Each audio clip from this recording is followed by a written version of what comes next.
دوستوں، بزرگوں اور بھائیوں، انسان کبھی کبھی اس طرح کرتا ہے کہ وہ اپنے لب و لہجے سے، گفتگو سے، میل ملاپ سے لوگوں کو مطمئن تو کر لیتا ہے، لیکن اس کی قلبی واردات کیا ہے، اس کے اندر تقویٰ کتنا ہے، نیکی کتنی ہے، پرہیزگاری کتنی ہے، اس سے وہ آگاہ ہوتا ہے۔ وہ بہت ساری چیزوں کو لوگوں سے چھپا تو لیتا ہے،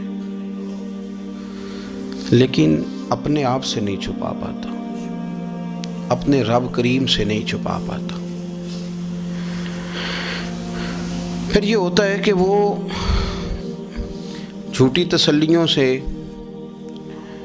اور اپنے نفس کی جھوٹی دلیلوں سے اپنے آپ کو راضی کرتے کرتے اس مقام پہ پہنچ جاتا ہے کہ وہ ٹوٹ کے بکھرنے کے قریب آ جاتا ہے۔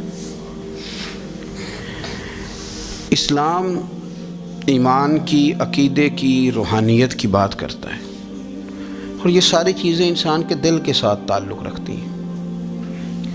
دنیا میں بہت سارے لوگ ایسے ہیں جو کسی وجہ سے اپنا دین ظاہر نہیں کر سکے، بتا نہیں سکے، لیکن ان کے اندر ایمان تھا، تو رب کریم قیامت کے دن انہیں ایمانداروں کے ساتھ ہی کھڑا کرے گا، حالانکہ وہ بتا نہیں سکے، سکھا نہیں سکے۔ اللہ تعالیٰ انہیں ایمانداروں کے ساتھ ہی کھڑا فرمائے گا۔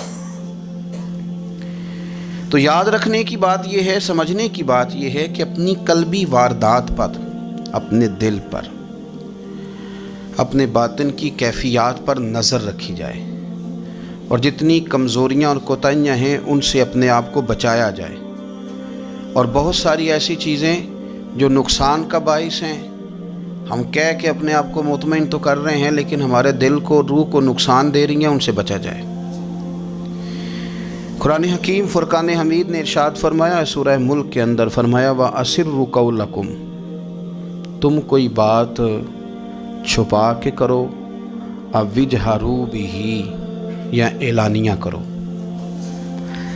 اگر سمجھنے کے لیے انسان کو کوئی چیز درکار ہو نا، تو میرا خیال ہے کہ یہ آیہ کریمہ کافی ہو جائے اس کے لیے۔ فرمایا وَأَسِرُّوا قَوْلَكُمْ، تم کوئی بات بڑی چھپا کے کرو، اَوْ اجْهَرُوا بِهِ، یا اعلانیہ کرو، یہ سمجھ لو، اس پر غور کر لو کہ إِنَّهُ عَلِيمٌ بِذَاتِ الصُّدُورِ، رب تو دلوں کے حال جاننے والا ہے۔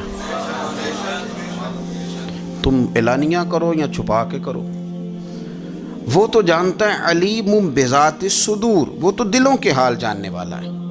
تم بے شک اونچا کرو، بے شک آہستہ بولو۔ آیت نازل کب ہوئی؟ شان نزول بھی بڑا انوکھا ہے۔ مشرکین مکہ رسول کریم صلی اللہ علیہ وسلم کے بارے میں معاذ اللہ باتیں کرتے تھے، تو حضور اللہ کے دیے ہوئے علم سے انہیں جان لیا کرتے تھے۔ ایک دن وہ باتیں کر رہے تھے، تو باتیں کرتے کرتے نا مشرکین مکہ نے عجیب بات کر دی، نادان تھے نا، جانتے نہیں تھے، عجیب بات کر دی، کہنے لگے آہستہ بولو، کہیں محمد صلی اللہ علیہ وسلم کا رب سن نہ لے،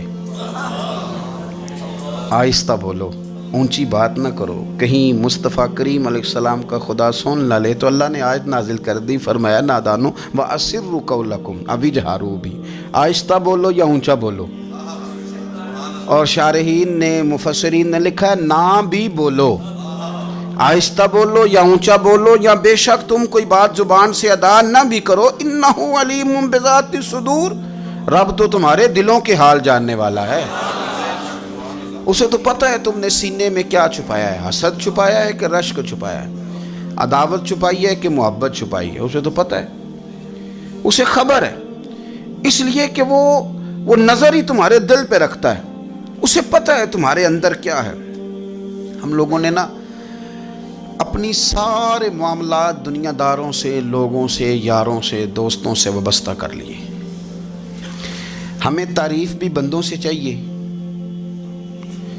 ہمیں اچھے ہونے کا جو ڈگری ہے وہ بھی بندوں سے چاہیے، ہم بندے بڑے نیک ہیں، یہ بھی لوگ کہیں تو پھر ہم مطمئن ہیں، ہم صحیح راستے پہ چل رہے ہیں، یہ سند بھی بندوں سے چاہیے۔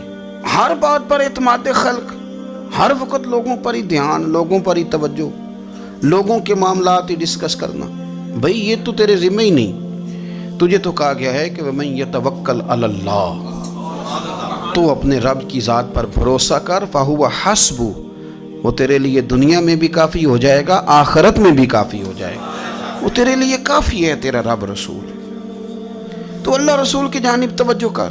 ہماری ساری معاملات بندوں کے ساتھ مطلب فلانے کو کیا مل رہا ہے، فلانا کدھر جا رہا ہے، فلانے کے پیسوں پہ میرا کتنا حق ہے، فلانا آگے نکل گیا، فلاں پیچھے رہ گیا، فلاں نے محبت سے نہیں دیکھا، فلاں نے یہ کر دیا، ساتھ چھوڑیں۔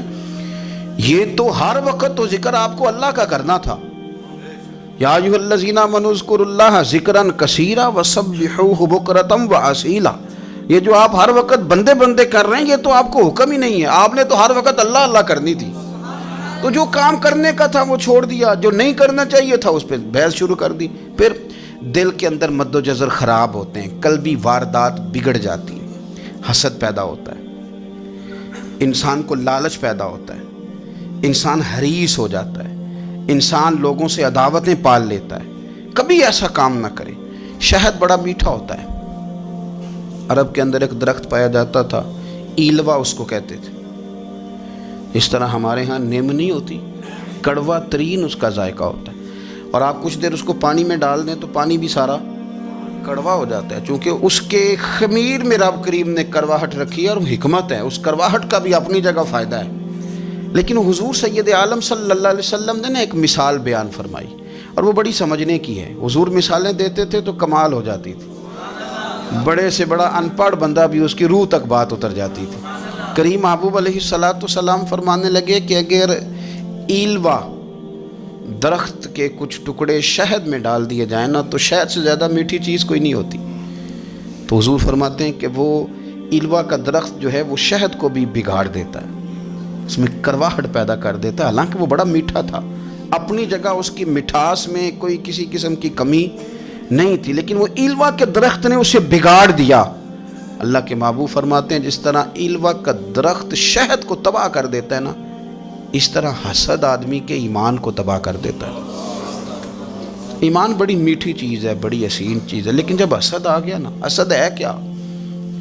حسد بندوں سے نہیں ہوتا، یہ سمجھ لیں۔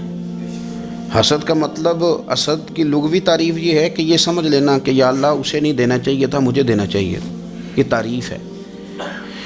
تو حسد ہوتا کس سے ہے؟ حسد دراصل بندے پہ نہیں کیا جاتا، حسد کا معنی یہ ہے کہ آپ اللہ کی تقسیم پر اعتراض کر رہے ہیں۔ آپ کا کہنا یہ ہے کہ یا اللہ یہ تقسیم ٹھیک نہیں ہوئی، معاذ اللہ یہ ادھر چلا گیا، یہ تو ادھر آنے والی چیز تھی۔ تو یہ آپ نے ڈائریکٹ جو مقابلہ شروع کیا، معاذ اللہ یہ تو آپ نے اللہ کی تقسیم کے ساتھ شروع کر دی۔ تو پھر دل میں بگاڑ آتا ہے، پھر انسان ٹوٹ پھوٹ کا شکار ہوتا ہے، پھر وہ کمزور پڑ جاتا ہے، پھر وہ ایسی باتیں کرتا ہے جو اس کے منصب کے مطابق نہیں ہوتی، کچی بات کرتا ہے، کمزور بات۔ اللہ بہتر جانتے ہیں کون سی چیز اس نے کہاں رکھنی ہے۔ رب کی حکمت پر اور اس کی دی ہوئی توفیق پر راضی رہنا ایمان کا تقاضا ہے، لیکن ہمیں تو چاہیے تقسیم اپنی مرضی کی۔ ادھر کیوں چلا گیا، ادھر آنا چاہیے تھا۔ بھئی آپ کو یہ کس نے حق دیا ہے؟ مالک نے جو چاہا، جب چاہا، جہاں چاہا اپنے فضل سے عطا فرمایا۔ حسد، اور پھر اس کے اگر کوئی حسد نہیں کرتا تو لالچ شروع کر دیتا ہے، وہ کہتا ہے کہ یہ جو اس کا مال ہے اس میں میرا بھی حق تھا، یہ تو مجھے ملنا چاہیے تھا۔ آپ یقین کریں کہ بندوں سے کم پیار کرتے ہیں، جیبوں سے زیادہ پیار کرتے ہیں۔ اس بندے کو تو کوئی نقصان نہیں جس کے ساتھ آپ نے تعلق رکھا ہوا ہے جیب کا، لیکن آپ بڑے کمزور ہو گئے۔ آپ جب لالچ کر لیا، نفسانیت میں آ گئے تو آپ کمزور پڑ گئے۔ آپ نے مطلب کیا، آپ کا کیا خیال تھا کہ رب کی بارگاہ سے کوئی کم ملنے والا تھا جو بندوں پہ اتنی توجہ کر لی؟ حضرت بہلول دانا رحمۃ اللہ علیہ نے کیا خوبصورت انداز ہے، رب کریم کے بندوں کی باتیں اللہ کے لشکروں میں سے لشکر، کیا سوچ تھی، کیا نظریہ تھا، کیوں یہ لوگ اتنے مضبوط تھے، فکری طور پر مضبوط تھے، فکری طور پر۔ ہارون رشید حج کر کے واپس آ رہا ہے، حضرت بہلول دانا راستے میں بیٹھے ہیں، ملاقات ہو گئی، کہنے لگا حضور کوئی حکم ہو تو بتائیے گا۔ فرمانے لگے کوئی نہیں، تو جا اپنا کام کر۔ بادشاہ ہے، یا کسی کو کارڈ مل جائے تو وہ لوگوں کو دکھاتا پھرتا ہے، وزیر صاحب نے خود دیا ہے۔ بادشاہ وقت خود کہہ رہا حضرت کوئی حکم ہو تو، فرمایا نہیں اللہ خیر کرے گا۔ تو کہنے لگا حضور میں نے سنا آپ مقروض ہیں، تو بتا ہی دیتے۔ تو آپ مسکرا کے فرمانے لگے تیرا کیا خیال ہے بھلا؟ کہنے لگے حضور کس بابت؟ فرمانے لگے تیرا کیا خیال ہے کہ اللہ ہارون رشید کو دے گا اور بہلول دانا کو بھول جائے گا؟ تیرا کیا خیال ہے؟ رب کریم ہارون رشید کو تو دیتا جائے گا اور بہلول دانا کو بھول جائے گا؟ بادشاہ کہتا ہے کہ میں چکرا ہی گیا کہ بھلا اس سوال کا کیا جواب ہے؟ تو میں نے کہا حضور رب تو بھولنے سے پاک ہے، وہ تو کسی کو نہیں بھولتا، اسے نہ اونگ آتی ہے نہ نیند آتی ہے۔ تو فرمانے لگے جا پھر اپنا کام کر، جب مناسب سمجھے گا تو بہلول کو بھی قرضے سے نجات عطا کاری دے گا۔ تو جا اپنی ڈیوٹی کر، وہ جب چاہے گا نا تو میرے قرضے دور تو کیسے